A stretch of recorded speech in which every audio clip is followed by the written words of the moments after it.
Selamat pagi anak-anak. Hari ini kita lanjut materi yang kemarin. Kemarin kita udah belajar tentang ini ya. Tentang suhu, unsur, senyawa, campuran. Terus unsur itu apa, senyawa itu apa. Terus kan juga udah pelajari tentang campuran itu apa, campuran homogen, pengertiannya apa, terus contoh-contoh campuran homogen ada apa aja. Nah, karena kemarin itu Ibu takut materinya kebanyakan, jadi Ibu bagi dua. Nah, hari ini kita masih membahas tentang campuran homogen. Lanjutan dari yang kemarin. Kemarin kan kita bahas tentang campuran homogen. Definisinya campuran homogen itu adalah campuran yang tidak dapat dibedakan antara pelarut dan zat terlarut. Nah, campuran yang tidak dapat dibedakan antara zat pelarut dan zat terlarut. Jadi, misalnya kayak air sirup gitu. Nah, si air dan sirup yang sudah masuk ke dalam gelas yang sama itu tidak bisa dipisahin lagi si airnya dan si sirupnya. Misalnya air gula, air yang udah kamu masukin gula terus kamu aduk, yang airnya itu jadi manis, kamu nggak akan bisa pisahin lagi. Kalau misalnya air rasanya kemanisan gitu, terus gulanya mau kamu ambil lagi, itu nggak akan bisa. Karena kenapa? Karena gulanya sudah larut dalam air, sudah menyatu dengan air, makanya tidak dapat dipisahkan. Nah, itu adalah campuran homogen. Nah, lanjut. Masih tentang campuran homogen, ini Ibu ngasih informasi tambahan aja. Gabungan antara zat pelarut dan zat terlarut itu dinamakan dengan larutan. Misal, gabungan antara air dan sirup dinamakan larutan. Larutan apa? Larutan sirup. Gabungan antara air dengan gula disebut larutan. Larutan apa? Larutan air gula, gitu ya. Jadi gabungan antara air, zat pelarutnya, misalnya air, dengan zat pelarutnya, misalnya gula, itu disebutnya larutan, gitu ya. Oke, sedangkan larutan itu dibagi menjadi 3 macam. Ada larutan asam, ada larutan basa, dan ada larutan netral. Nah, ini larutan netral atau garam ya. Nah, kita lihat ciri-ciri larutan asam. Gimana sih suatu larutan bisa dikatakan larutan asam? Ciri-cirinya adalah yang pertama, rasanya sudah pasti asam. Yang kedua, dapat menimbulkan korosi. Nah, kamu pasti bingung korosi itu apa? Korosi itu adalah sesuatu yang dapat membuat benda lain hancur. Contoh, korosi itu contohnya gini. Ciri yang ketiga aja deh dulu. Mengubah kertas lakmus biru menjadi merah. Dan kertas lakmus merah tetap merah. Kalau ini kamu pahami aja. Karena sebenarnya ibu itu mau bawa kertas lakmus dari sekolah. Cuman ibu kelupaan. Maaf ya, mungkin untuk nextnya nanti ibu bakal tunjukin video cara kerja larutan asam basa garam menggunakan kertas lakmus. Biar kamu lebih paham lagi. Nah, korosi, ibu balik lagi ke korosi. Korosi itu adalah sesuatu yang dapat membuat benda lain hancur. Maksudnya gimana? Contoh, di rumah kamu ada pagar. Biasanya pagar rumah itu ada besinya. Ya kan? Yang ada pagar yang buat pintunya itu kan biasanya dari besi. Nah, pagar itu di mana-mana pasti adanya di luar rumah. Gitu. Dominannya di luar rumah. Nah, kalau di luar rumah itu udah pasti kena hujan panas selama bertahun-tahun. Kalau kamu lihat pagar rumahmu sudah bertahun-tahun itu, kamu akan melihat pagar itu lama-lama akan berkarat. Karena dia dari besi. Nah, kenapa bisa berkarat? Karena dia kena hujan.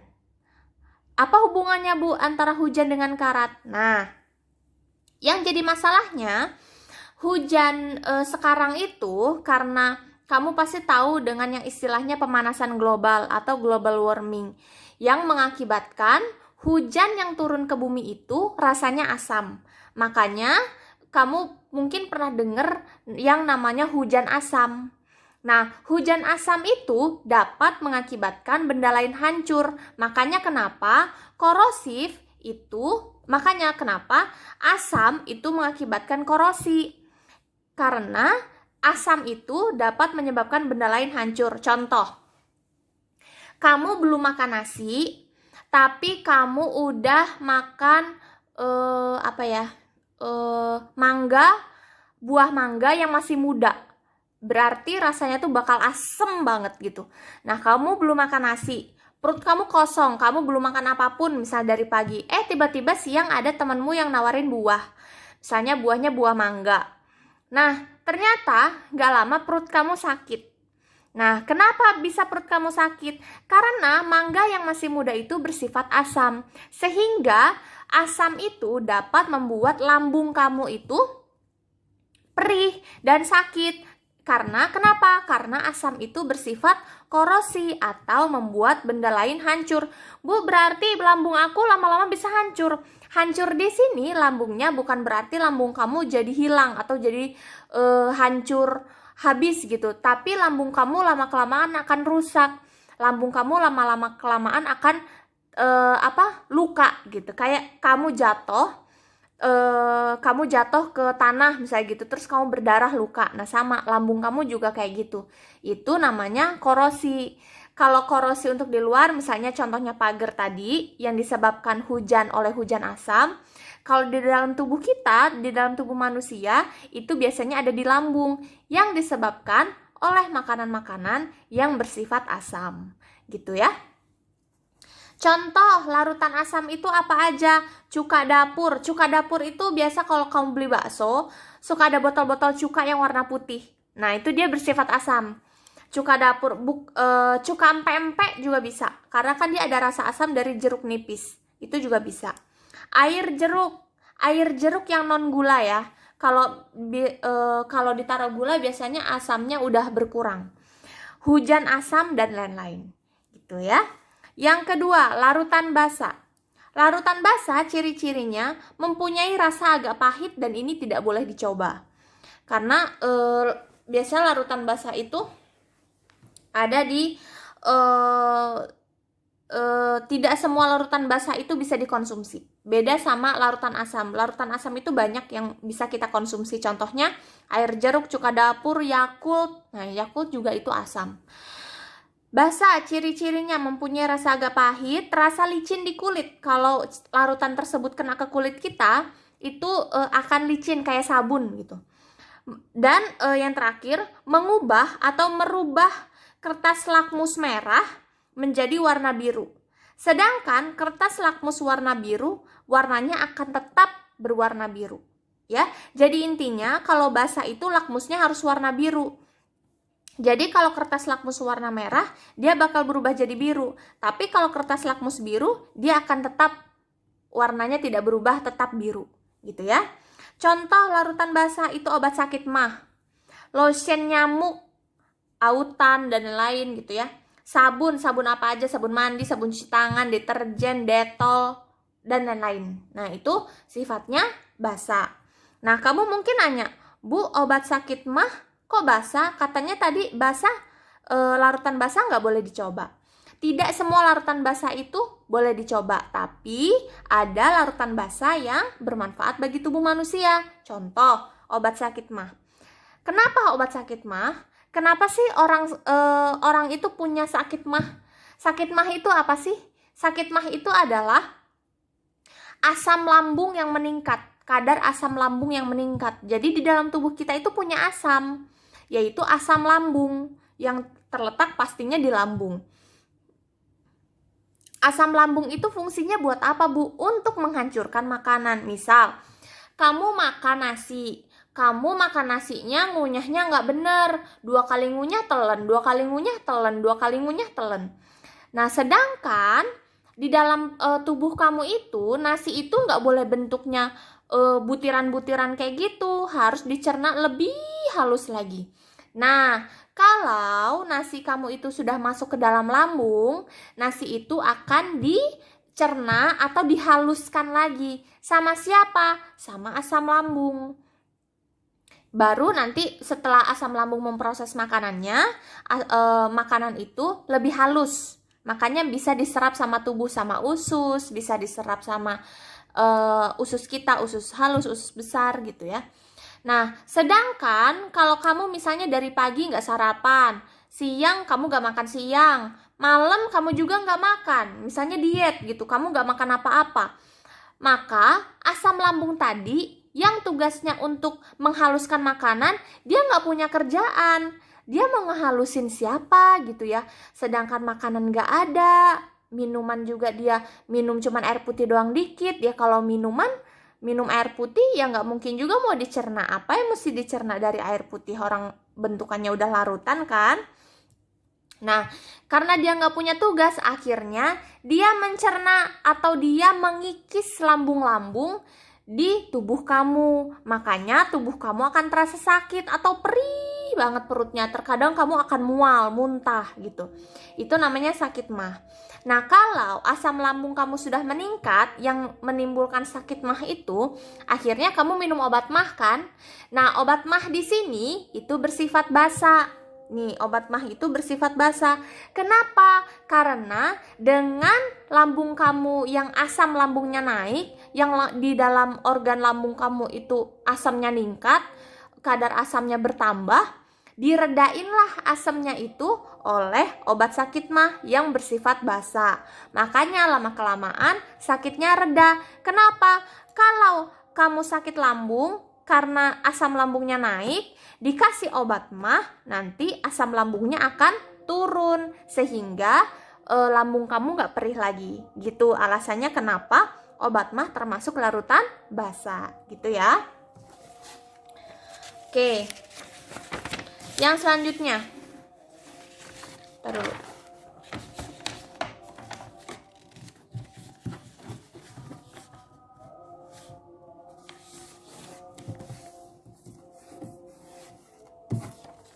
Yang selanjutnya, larutan netral atau garam.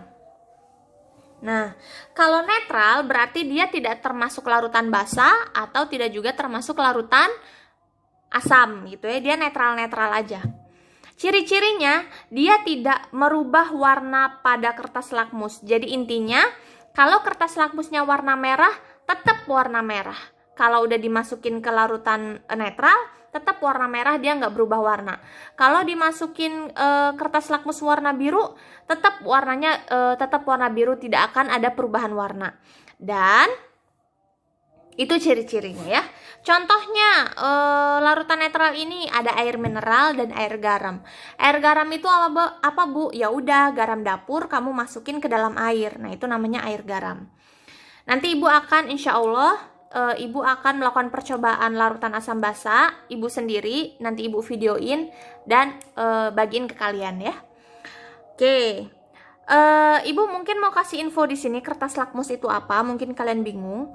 Kertas lakmus itu adalah kertas, bentuknya kertas atau indikator. Indikator itu adalah alat ukur yang digunakan untuk mengetahui apakah larutan tersebut bersifat asam, basa atau netral gitu ya.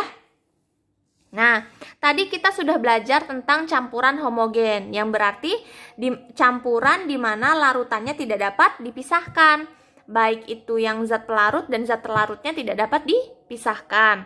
Nah, sekarang masuk ke campuran heterogen. Campuran heterogen itu adalah campuran yang dapat dipisahkan zat penyusunnya. Ya, jadi zat yang ada di dalam campuran itu kita bisa kok dipisahin, beda sama yang homogen. Kalau homogen nggak bisa dipisahin gitu ya. Contoh, air dan pasir. Kamu udah pasti kebayang itu bisa dipisahin. Air dan minyak. Kalian juga pasti udah tahu kalau air dan minyak itu tidak akan pernah bersatu. Pasti dia berpisah. Dia memisahkan diri gitu. Yang ketiga, air dan kelapa parut, yaitu tinggal disaring aja deh air sama kelapa parut, kan gampang. Nah, Ibu di sini akan menjelaskan cara-cara memisahkan campuran.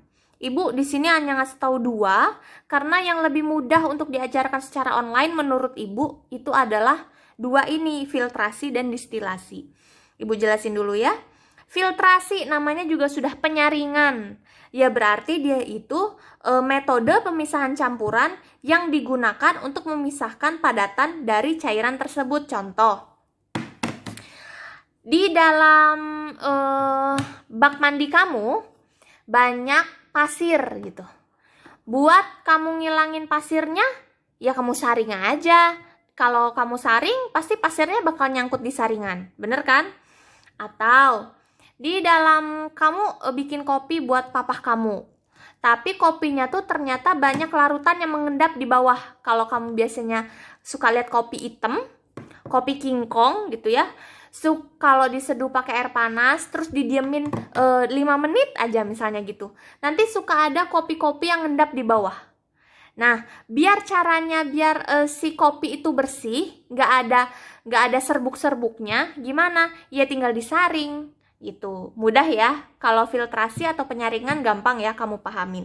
Contohnya air dan pasir, terus air dan bubuk kopi misalnya gitu, air dan masih banyak lagi lah yang lain ya. Gitu. Yang kedua, distilasi atau penyulingan. Mungkin kamu pernah dengar di iklan-iklan air minum ya, air yang dilakukan penyulingan dari pegunungan misalnya gitu ya. Iklan-iklan Aqua, nanti iklan-iklan Le Mineral gitu ya. Dilakukan penyulingan gitu, air-air itu dilakukan penyulingan sehingga airnya itu lebih higienis lah, itulah inilah bla bla bla bla gitu. Sedangkan penyulingan itu apa sih gitu kan? Penyulingan itu adalah pemisahan suatu zat cair dari campurannya karena adanya perbedaan titik didih dari kedua cairan tersebut. Contoh, kamu kemungkinan ya 90% pasti punya kendaraan di rumah. Mau itu motor, mau itu mobil. Nah, kendaraan itu pasti menggunakan bahan bakar. Bensin yang kamu kenal dengan Pertamax lah, ada Pertalite lah, ada Premium lah, gitu kan.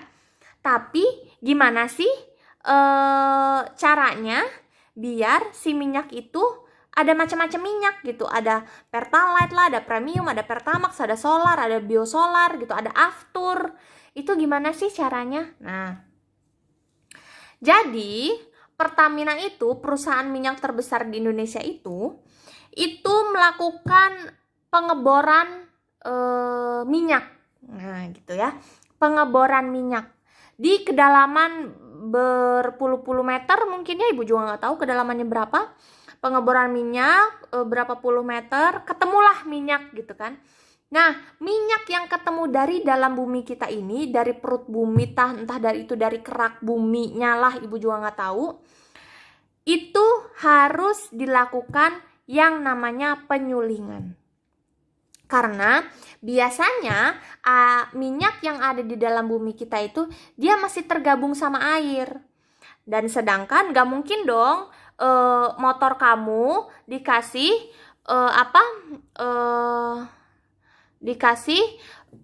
bahan bakar minyak ada campuran airnya gitu kan, pasti nanti motor kamu bakal mogok. Nah, jadi Pertamina itu akan melakukan tahap yang namanya penyulingan, di mana dipisahkanlah antara minyak bumi dan air yang bercampur di dalam suatu wadah. Dinyalain tuh misalnya api dengan suhu tertentu. Nah, di sini minyak bumi itu ada perbedaan titik didih. Kan di sini distilasi adalah pemisahan suatu zat dari campurannya karena adanya perbedaan titik didih dari kedua cairan tersebut. Karena ada perbedaan titik didih. Kalau air itu titik didihnya 100 derajat Celcius. Sedangkan minyak bumi titik didihnya 175 derajat Celcius. Nah, jadi misalnya air dan minyak mentah atau minyak bumi ini dipanaskan, maka mana yang lebih dulu yang akan menguap? Nah, ini kan 100 derajat Celcius, yang ini 175 derajat Celcius. Mana yang akan lebih dulu menguap? Yang 100 derajat atau 175? Pasti yang 100 derajat ini akan menguap dulu. Yang ini akan menguap pertama kali. Jadi si airnya ini bakal nempel di atas tutup panci misalnya gitu. Kalau kamu manasin air di dalam panci yang tertutup, nanti kan kalau kamu buka tutup pancinya dia bakal nempel-nempel tuh, airnya nguap kan. Nah, sama kayak gitu. Airnya nanti bakal nempel-nempel di tutup panci sehingga air dan minyaknya dapat terpisah. Airnya nempel-nempel di atas, sedangkan minyaknya masih tersisa di bawah. Airnya kita buang, minyaknya kita ambil untuk dijadikan bahan bakar. Gitu ya. Cara penyulingan kayak gitu. Jadi air dan minyak ini dipanaskan di satu tempat, misalnya panci misalnya gitu. Nah, terus dinyalain nih apinya, dipanasin sampai mendidih. Nah, karena air dan minyak bumi ini mempunyai titik didih yang berbeda, air itu 100 derajat sedangkan minyak itu 175 derajat, maka yang akan lebih mendidih terlebih dahulu itu adalah air. Air yang menguap di atas wadah atau ditutup panci itu akan terpisah dari minyak, sehingga minyak yang tersisa di panci itu akan digunakan sebagai bahan bakar. Karena apa? Karena sudah tidak ada lagi airnya, gitu ya. Itu untuk materi tentang materi tentang campuran homogen dan campuran heterogen. Jika ada yang kalian belum pahami juga, kalian harus langsung tanyakan ke ibu. Ibu juga mohon maaf kalau menjelaskannya tidak bisa maksimal karena suatu keadaan yang memaksa agak sedikit kesulitan dalam menjelaskan materi. Jadi ibu mohon kalau ada yang kalian tidak pahami langsung kalian tanyakan saja ke ibu ya. Terima kasih atas perhatiannya. Mohon maaf jika ibu ada kesalahan penjelasan atau berucap. Kalau kalian ada yang tersinggung ibu mohon maaf. Selamat pagi anak-anak.